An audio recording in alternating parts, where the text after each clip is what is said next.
Hey, what's up, everybody? This is Patrick A. PunkTorah, coming to you from the Indie Yeshiva house, which is totally awesome. As you can see, we have, Winnie the Pooh up on the wall. It doesn't get any more punk rock than having Winnie the Pooh up on your wall. Okay, so Parshat Vayigash. So I've been thinking a lot about this idea of everything happening for a reason. And when people say that, I sort of like shudder inside a little bit.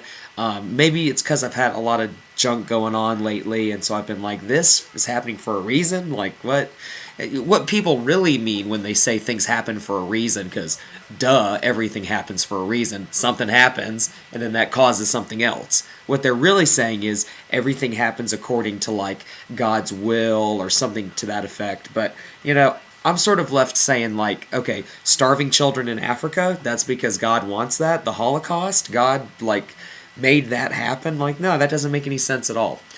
But then, like, you get into this mode where you start thinking about that kind of stuff, and there's a real famous book called When Bad Things Happen to Good People. It was written by Rabbi Harold Kushner. Really, like, big book for its time. People still read it. It's still in print. And it talks a lot about this kind of issue of when these bad things happen, do we punish ourselves or whatever. But I started to think about it and was like, well, if bad things have to happen to good people, then perhaps we shouldn't worry so much about why something happens and instead worry about how it happens, and specifically like how we're going to stop it.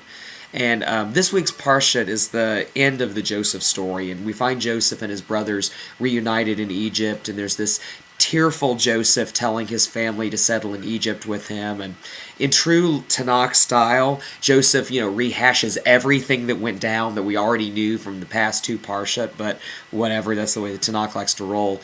And he tells his brothers, all these horrible things happened between us, but it's all good because God made this happen. And in the end, they settle in the land of Goshen. I can't say it's all good like Joseph does. I can't say it's all good to Darfur and to AIDS and homelessness and the lack of health care and the fact that no one can get a job right now, at least one that's worth anything.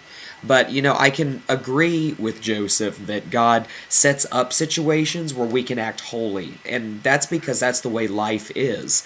Every moment in life you have an opportunity to make something holy of it. That's what prayers are about, and that's what blessing food is about. It's all these little opportunities to make life holy.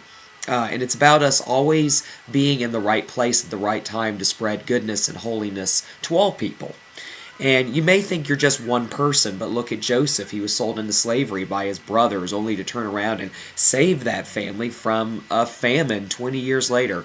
The moral of the story is, there's always a chance to make good, no matter what you had to go through in order to make it happen.